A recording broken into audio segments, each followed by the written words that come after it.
before we get into this, I want to make it very clear that this isn't a video hating or theorizing about how bad Modern Warfare 2 may or may not be, and this isn't even a video focusing on Modern Warfare 2.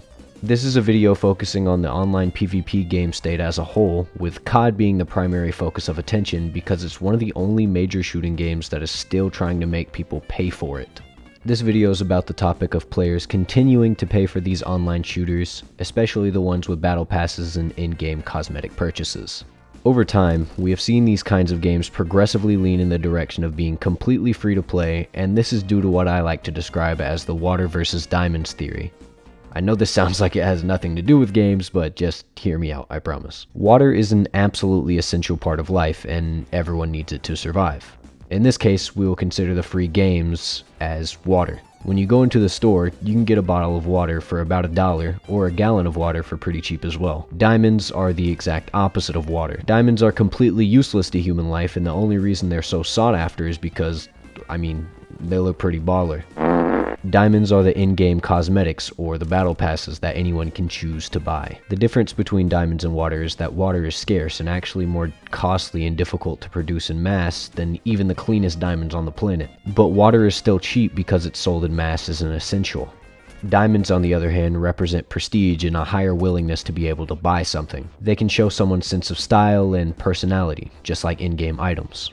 The point here is that water is sold for cheap to people even though it's harder to make, while diamonds are really easy to produce, sold for extremely high amounts, and the people that make the diamonds get paid hella bread.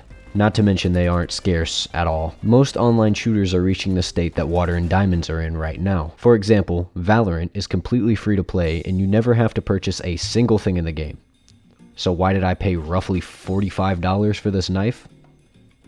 Well, mainly because that shit go hard as fuck, but also because I'm more willing to pay for it due to not having to pay for the game in the first place. Fortnite, while widely laughed at, actually set the precedent for things like this to begin with.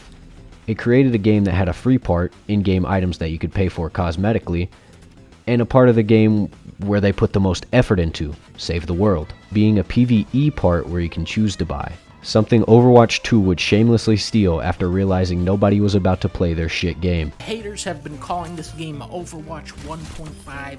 I gotta say, haters, you guys are stupid. You don't know what you're talking about. This is more like Overwatch 1.1. These games are the water, the entry level to living, and the cosmetics are the diamonds, the things you can only buy if you're alive in the first place and end up loving being alive so much that you want some drip on you showing your social status. Why is it really good for both the players and the massive game corporations to begin adopting this? Well, for one, this makes them way more money in the long run. Cosmetic items have always added to the longevity of games because it gives players something to seek outside of just gameplay, and things like in-game purchases add longevity in the form of continuous income for the business. For two, cosmetic items, just like diamonds, are extremely easy to produce. Even the ones with special animations or really diverse models barely take any money to produce, unlike the game itself. Even though this is the case, the demand for these cosmetics are astronomically high, so the price matches itself with those demands. Hence why I'm willing to pay exorbitant amounts for something like this knife. Very cool and very fair. Here's something that's not very cool, on the other hand. Every online game that charges an initial price for something that 70% of the player base doesn't play in the long run, bundles that part of the game with the part that players actually want to play. Call of Duty Black Ops Cold War had a really good campaign according to, a lot of people, but would I know? Abso-fucking-lutely not, because I bought the game to snipe my friends on Nuketown. If I wanted to know anything about the campaign, I could literally just watch a damn YouTube playthrough. Here's the main problem. Even though I didn't and will never play the campaign for Cold War, I still had to pay for it when I bought the game. Fortnite, and more recently Overwatch 2, are not doing that shit at all. If you want to play the multiplayer, you do so for absolutely free, and that gives you incentive to also purchase in-game cosmetics. If you want to play the campaign/PvE portions of those games, you pay for them separately. COD games have a history of doing predatory shit like this and harming the consumers of their product, as they have never separated the two purchases. Hell, to make it worse, they even had the audacity to add loot boxes to several entries of their games without remorse. Yes, I know Overwatch did the exact same thing, but they reverted this with the very next title, along with making it more consumer friendly in other progressive ways. Blizzard isn't in any way innocent, but they aren't really the focus here, so moving on. Now that I've said all of this, you may have an idea of why not to buy Modern Warfare 2, but here's the kicker. We need COD games to actually realize they're making less money by being predatory so that the rest of the online game industry can feel more comfortable following in their footsteps. Gaming has always been this luxury, but it's becoming less and less of the case, which is incredible. I can't tell you how many broke-ass friends I got that can't play COD with me because of the price tag they're forced to pay.